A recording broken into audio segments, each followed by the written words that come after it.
स्वागत है आप सभी का मेरे चैनल पे।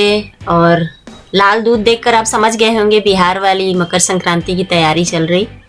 और ये रही शॉपिंग हो गई है। मुर्रा, पोहा, वो जो देहाती चूड़ा होता है दही के साथ खाने वाला, काली उड़द, काली तिल और सफ़ेद तिल और मूंगफली। तो चलिए आज ढेर सारे बनाते हैं मिठाई मकर संक्रांति के लिए। तो स्टार्ट कर रही हूँ मैं सफ़ेद तिल भूनने से। सफ़ेद तिल को मैंने धो लिया है, सुखा लिया है, अच्छी तरह से बीन लिया है। वैसे ज़्यादा कचड़ा नहीं था, कपड़े पैकेट वाला था। तो आप देख लीजिएगा आपका तिल कैसा है, उसके बाद ही आप साफ़ करके फिर उसे भूनना शुरू करिए। और यहाँ पे एक इम्पॉर्टेंट बात, लोग बोलते हैं ना तिल फूटने लगा तो तिल मतलब सिक गया। ऐसा नहीं है। अगर हम गरम कढ़ाई में तिल डालते हैं तो डालते के साथ ही फूटने लगता है, तो क्या हम तुरंत उतार दें? नहीं ना। इसलिए ठंडी कढ़ाई में तिल डालिए और बिल्कुल सिम से स्टार्ट करिए फ्लेम को और भूनते रहिए। और ये देखिए तिल को थोड़ा सा एक चुटकी हाथ में ले करके उसको अच्छे से मसलेंगे। मसलने पे अगर वो अच्छी तरह से पाउडर फॉर्म में आ जा रहा है मतलब भुज गया है। अभी मेरा ये नहीं आया है, अभी अलग अलग दाना आ रहा है, इसलिए इसको और थोड़ी देर में भूंज ली हूँ। 10 मिनट लगता है मुश्किल से भूंजने में। 10 तो नहीं बोलूँगी, 15 मिनट लग गए थे मुझे। और यहाँ पे मैं आधा किलो तिल ली हूँ। ये देखिए अब ये हो गया है पाउडर फॉर्म में। तो ये हो गया है मेरा रेडी।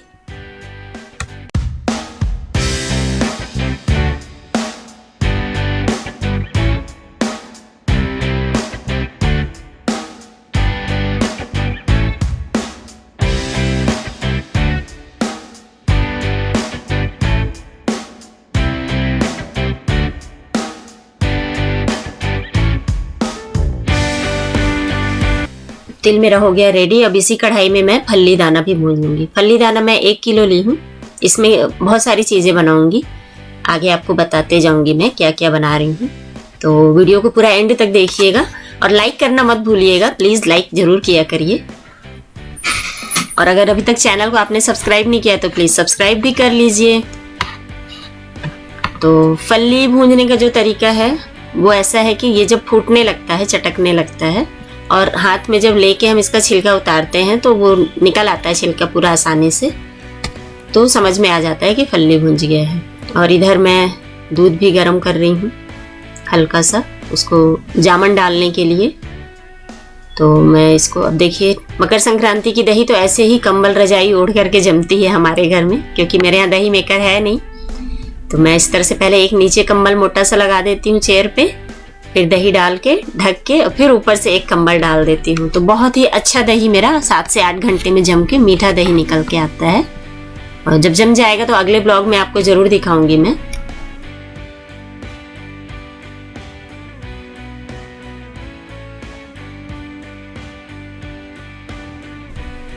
और यहाँ पे मैं रख दी हूँ गुड़। जब तक फल्ली भुंज रहा तब तक मैंने सोचा मुर्रे के लड्डू जो हैं उनको पहले तैयार कर लेते हैं। एक एक चीज़ तैयार होते जाएगा तो अच्छा रहेगा। शाम हो गया था मुझे ये सब बनाने में, तो इसलिए ज़्यादा रात ना हो, इसलिए जितना जल्दी समय बच रहा था जहाँ से वैसे बचा रही थी मैं।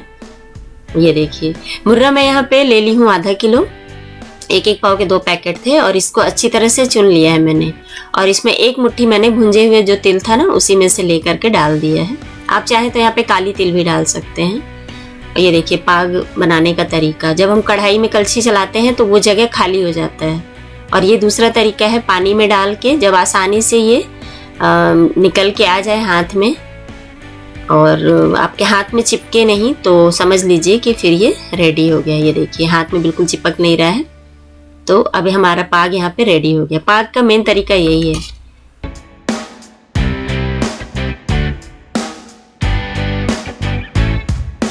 अच्छी तरह से मिला लेंगे, हाथों से पहले नहीं मिलाएंगे, बहुत गर्म होता है ना। तो पहले कलछी या छनौटा जो भी आप जिससे भी आप मिलाना चाहते हैं पहले उससे मिलाइए। और फिर हाथों में हल्का सा पानी, ज़्यादा पानी नहीं लेंगे, बिल्कुल हल्का सा, हाथ को चिपचिप होता है ना गुड़ की वजह से, इसलिए हल्का सा पानी लगा के फिर हाथों से इसको अच्छी तरह से मसल करके और फिर थपथपा के रख देंगे। रखना नहीं है, मैंने थपथपा करके ही फिर स्टार्ट करेंगे लड्डू बनाना, ताकि चारों तरफ से ज़्यादा एयर ना जाए, हल्की गर्माहट बनी रहे।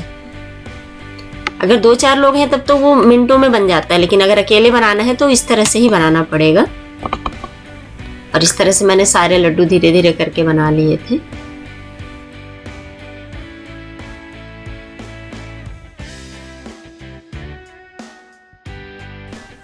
ये देखिए बन के रेडी हो गए हैं।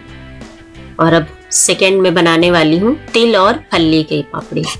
पापड़ी नहीं बोलूँगी, लड्डू बोलूँगी मैं, क्योंकि ये लोगों को लड्डू ज़्यादा पसंद आता है तिल और फल्ली का। तो मैं आधा किलो तिल था, उसमें से 1 पाव तिल इसमें मिला लूँगी और 1 पाव तिल का मैं खोए के साथ बनाऊँगी। तो यहाँ पे मेरी फल्ली भी मेरे ख्याल फल्ली मैंने आधा किलो ले लिया था, तो आधा किलो से थोड़ा कम ही था फल्ली। और ये लड्डुओं को ना पहले हमें बंद करके रख देना है, जैसे ठंडा होते हैं ना वैसे, नहीं तो फिर ये नरम पड़ने लगते हैं, क्योंकि ठंड में भी थोड़ी सी नमी होती है और गुड़ बहुत जल्दी नरम हो जाते हैं। तो इसको हमें एयर टाइट डब्बों में बंद करके रख देना है। और अब यहाँ पे हम गुड़ का पाग ले लेंगे। तो पानी हम बिल्कुल आधा कप से भी कम लेंगे, ज़्यादा की ज़रूरत नहीं होती है, बस कढ़ाई में चिपके ना गुड़ इसलिए डालते हैं। और कढ़ाई में बार बार वही यूज़ कर रही हूँ। और गुड़ मैंने यहाँ पे लिया है 1 किलो से थोड़ा सा 2 या 3 ढेली कम ही, क्योंकि इस वाले में थोड़ा सा गुड़ हम लोग ज़्यादा पसंद करते हैं। आप अगर कम पसंद करते हैं तो फिर आप आधा किलो ही गुड़ डालिएगा। और ये आधा किलो जो तिल, 1 पाव जो तिल मैंने निकाला है ना, तो इसको मैं पहले मिक्सर में ग्राइंड कर लूँगी। खोए वाले जो लड्डू बनेंगे ना तिल के, उसके लिए ग्राइंड करना पड़ता है उसको, ज़्यादा मतलब दरदरा ही थोड़ा पीसेंगे। अब यहाँ पे भी इसी तरह से मैं चेक कर लूँगी पाग को। आसानी से कटोरी से निकल आए पानी में से और चिपके नहीं, हो गया। अब यहाँ भी रेडी मेरा। तो इस जगह पे मैं गैस करूँगी बंद और तिल और फल्ली जो मैंने मिला के रखा था उसे डाल दूँगी। तो इसका रेशियो आप समझ ही गए होंगे। इसमें गुड़ अगर ज़्यादा हो जाएगा तो कुछ खराबी नहीं होगा, लेकिन अगर आपको कम गुड़ खाना है तो आधा किलो गुड़, आधा किलो फल्ली और 1 पाव तिल, इस तरह से। और अगर बढ़ाना है तो उसी तरह से फिर आप बढ़ा लीजिए, गुड़ की क्वांटिटी कम ज़्यादा कर लीजिए। और इसे भी मैंने गर्मा गर्म फटाफट बना लिए और ठंडे हो गए थे, इन्हें भी डब्बे में रख दिया था।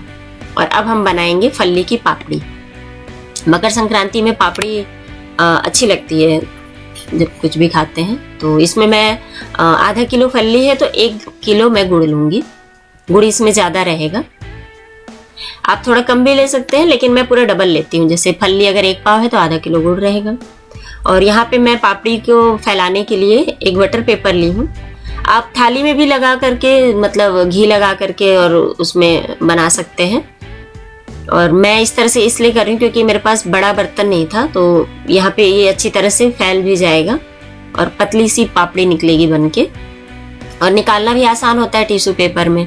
तो इसमें मैंने घी लगा करके और अच्छी तरह से फैला दिया है। यहाँ पाग भी मेरा रेडी हो चला है। और इसमें एक ये ट्विस्ट ये है कि आपको खाने का सोडा डालना है इसमें। 1 चुटकी, 2 चुटकी कहना चाहिए, हाथ से 2 चुटकी, और ऐसे 1/4 स्पून जो होता है उतना। और इसे हम मिलाते जाएंगे ना तो इसका कलर देखिएगा कितना वाइट हो जाएगा। सोडा क्यों डालते हैं हम? जो हमारी पापड़ी है ना वो च्यूई ना बने, माने वो ऐसा क्रंच सा बिल्कुल टूटता है ना, जो एकदम एक क्रंच होता है हार्ड होता है, लेकिन एक होता है ना एकदम सॉफ्ट सा होता है, तो ये सॉफ्ट बनाता है सोडा उसको। तो 1 किलो गुड़ में हम 2 चुटकी खाने का सोडा डाले हैं। और अब ये बन गया है। इसका भी पाग हम उसी तरह से चेक करके फिर सोडा डालते हैं। गुड़ को उसी तरह से पाग जैसे चेक कर लिए, तैयार हो गया है, तो फिर उसी तरह से डाल के थोड़ा देर इसको और रखते हैं। मतलब इसी चालू गैस में ही पूरी फल्ली को मिलाएंगे और फिर इसको किसी भी कलछी या चाकू की मदद से आप फैला लीजिए, जितना मोटा जितना पतला आपको चाहिए। और मैं तो इसे पूरी रात सेट होने के लिए रखूँगी। वैसे ये बनने को 2 से 3 घंटे में सेट हो जाता है, अगर पतला है तो 2 घंटे में ही बन जाएगा। और थोड़ा सा बगल बगल से हम इसे ऐसा उठा लेते हैं कि बिल्कुल, मतलब थोड़ा सा एयर जाना चाहिए ना, और नीचे पत्थर है तो गर्म हो जाता है, तो इसलिए मैं 1-2 बार ऐसा करूँगी और फिर इसको छोड़ दूँगी मैं सेट होने के लिए। तो चलिए मेरी पापड़ी हो रही है सेट, तब तक हम भून लेते हैं। काली तिल के लड्डू बनाने हैं, क्योंकि ये मकर संक्रांति का सबसे पहला निवाला तो यही होता है हमारे घर, काली तिल ही मुँह में डालते हैं। तो काली तिल को मैं यहाँ पे ली हूँ आधा किलो, और इसे भी हम अच्छी तरह से भूंज लेंगे। तिल मेरा भूंज रहा है, तब तक मैं फल्ली पे हल्का सा निशान लगा देती हूँ। इसको ना टच करने पे ऊपर से जम गया था, अंदर तो गीला था, तो इसमें क्या ना, इस समय में निशान लगाने से आसानी से कट जाता है फल्ली, वरना सूखने के बाद थोड़ा सा मेहनत लगता है। तो आप हल्का गीला रहे, ऊपर से जब सूख जाए तो ही निशान लगा दीजिए, तो फिर उसी भाग से जब सूखेगा तो वो टूट टूट के निकलेगा। और ये तिल हो रहा है मेरा, धीमी आंच पे ही तिल को भूंजेंगे, नहीं तो फिर वो तेज आंच पे भूंजेंगे तो आधा कच्चा आधा पक्का रह जाता है। और इसको मैं बनाऊंगी कम गुड़ वाला, मतलब इसमें कम गुड़ डालेंगे हम लोग। तो इसमें मैंने सिर्फ आधा किलो तिल था तो 1 पाव गुड़ डाला है मैंने। और इसमें 2 चम्मच डालूंगी मैं घी। घी क्यों डाल रही हूँ मैं, इससे ना एक अच्छी सी चमक आती है। जो रेडीमेड तिल के लड्डू होते हैं ना उसमें चमक रहती है, तो गुड़ में 2 चम्मच घी डालने से अच्छी सी चमक आती है। इसका भी पाग हम उसी तरह से चेक कर लिए हैं और फिर तिल को मिला लेंगे। गैस कर देंगे बंद। और यहाँ पे भी इसके भी लड्डू बना लेंगे। आप चाहे तो इस जगह पे घी भी हाथों में लगा सकते हैं या तो पानी भी लगा करके उसी तरह से बना देंगे। और ये बिल्कुल साइन करते रहेंगे, चमकते हैं मतलब ये वाले। और कुछ मैंने गोल बनाए हैं, कुछ चपटे भी बनाए हैं, क्योंकि मुझे चपटे वाले खाने में अच्छे लगते हैं। गोल वाले ना बिल्कुल मुंह में सीधे से जाते हैं, चपटे वाले तोड़ तोड़ के खाते बनता है, तो इसलिए मैं गोल वाले कुछ बना दी हूँ, कुछ चपटे वाले। तो ये हो गया रेडी। अब इसको भी हम पैक कर देंगे डब्बों में। और जो भी आप ये सब आइटम बना रहे हैं ना, जैसे ही ठंडा हो उसके बाद एयर टाइट डब्बे में ही रखें, क्योंकि खुले में अगर आप रखेंगे तो नरम पड़ेंगे।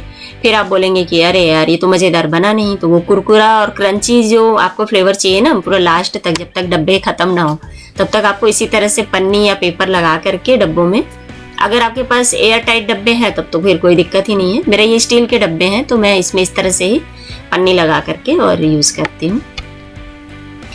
अब ठंड भी बिल्कुल, रात के मेरे को लगता है 10 बज गए थे और ठंड लगने लगी थी मुझे, तो मैं स्वेटर वेटर पहन ली हूँ और स्टार्ट कर दी हूँ अब खोए के लड्डू बनाना। खोए के लड्डू जो बनेंगे तिल वाले, बहुत ही टेस्टी लगते हैं और बिल्कुल अलग फ्लेवर हो जाता है, क्योंकि बाकी सब आइटम मैं गुड़ में बनाती हूँ, इसको मैं शक्कर या बूरा में बनाती हूँ। और खोया मैं यहाँ पे ली हूँ 1 पाव। जैसे तिल मेरा है 1 पाव तो मैंने खोआ भी 1 पाव लिया है, और शक्कर या बूरा जो भी आप डालना चाहें उसको भी आप 1 पाव ही ले लीजिए। आप यहाँ पे गुड़ भी डाल सकते हैं, मुझे एक फ्लेवर अलग बनाना था इसलिए मैंने शक्कर डाला। गुड़ से भी ये बनता है तो गुड़ भी उसी तरह से 1 पाव लेंगे, तो कुल मिला के 3 पाव इसमें हो जाएगा। और खोआ को भूंजना बहुत ज़रूरी है, क्योंकि मेरे घर पे मैंने खोआ बनाया नहीं था और खोया डलेगा तो तिल के लड्डू फिर जल्दी ख़राब हो जाएंगे, इसलिए खोआ को भूंज लेंगे ना तो इसकी जो सेल्फ लाइफ है वो थोड़ी सी बढ़ जाती है। तो 15 दिन आराम से आप बाहर रख के खा सकते हैं, उससे ज़्यादा फिर नहीं चलेगा ये, या तो फिर आप फ्रिज में रखिए इसको। तो खोआ मेरा भुंज गया, देखिए घी भी अच्छा छोड़ा है, ये खोआ अच्छा खोआ था। और मैं यहाँ पे 1 पाव से भी थोड़ा कम ही डालूंगी, क्योंकि खोआ है ना मिठास वैसे ही रहेगा, ज़रूरत लगा तो थोड़ा सा और आगे डाल लूँगी। और ये यहाँ पे पूरा खोआ 1 पाव डाल दिया मैंने। तिल मैंने दरदरा पीसा है, थोड़ा सा मुंह में आता है ना खड़ा तिल तो अच्छा लगता है। और यहाँ पे 3 से 4 चम्मच सिर्फ घी डलेगा, ज़्यादा घी डालने की ज़रूरत नहीं पड़ती है, खोआ है ना तो आराम से बंध जाता है ये लड्डू। और अगर आपको इसमें खोए की मात्रा बढ़ानी है तो वो भी बढ़ा सकते हैं, मतलब आधा किलो खोआ आधा किलो तिल ऐसा भी कर सकते हैं, या 1 पाव तिल में भी आप खोआ ज़्यादा बढ़ा देंगे तो भी अच्छा लगता है, ख़राब नहीं लगता है। इसमें बहुत लोग ना नारियल के बुरादे भी डाल देते हैं, इलायची पाउडर भी डाल देते हैं, पर मैं सिंपल ही बनाती हूँ क्योंकि मुझे सिर्फ तिल का स्वाद चाहिए ना और खोए का, तो मैं इस तरह से बनाती हूँ। आपको जैसा ठीक लगे वैसा बना लीजिएगा। ये देखिए बहुत ही आसानी से ये लड्डू बन जाते हैं। अच्छी तरह से तीनों को मिक्स कर लिया है मैंने, और थोड़ा सा और शक्कर मैंने डाला था क्योंकि मुझे लग रहा था कि कम ना हो, क्योंकि जूठा तो कर नहीं सकते इसको, तो मुझे खुशबू ऐसी मीठी मीठी से नहीं आ रही थी, तो मैं थोड़ा सा जैसे ना सूंघ करके मुझे लगता है कि मीठा है क्या तो सूंघ लूँ या तीखा है क्या, तो मेरे को सूंघने से थोड़ा सा एहसास होता है, तो मुझे ऐसा लगा कि ये हल्का मीठा है तो मैं थोड़ा सा शक्कर और डाल दी थी। तो 1 पाव से थोड़ा कम ही लेकिन डला है पूरा शक्कर मेरा। और इस तरह से सारे लड्डू बन गए थे। और अब इसको चख के अगले ब्लॉग में ही आपको बता पाएंगे हम। तो मकर संक्रांति की ढेर सारी आप लोग को शुभकामनाएं। कुछ लोग तो आज ही मनाएंगे और कुछ लोग कल मनाएंगे, हमारे यहाँ तो 15 को ही मनाएंगे। ये देखिए मैं कुछ ना पेड़े शेप में भी बना रही थी, तो मगर ये लड्डू ना सबको मेरे घर में लड्डू के ही शेप में खाना चाहते हैं, तो फिर मुझे ये 1-2 में बनाई, फिर बच्चे बोले मम्मी नहीं बनाओ ऐसा, तो फिर मैंने हटा दिए। तो ये देखिए 3 पाव लड्डू पूरे बनके रेडी हो गए हैं। चैनल पसंद आएगा तो प्लीज़ सब्सक्राइब कर लीजिएगा और वीडियो को लाइक करना और शेयर करना मत भूलिएगा। फिर मिलते हैं नए वीडियो में, तब तक के लिए बाय बाय दोस्तों।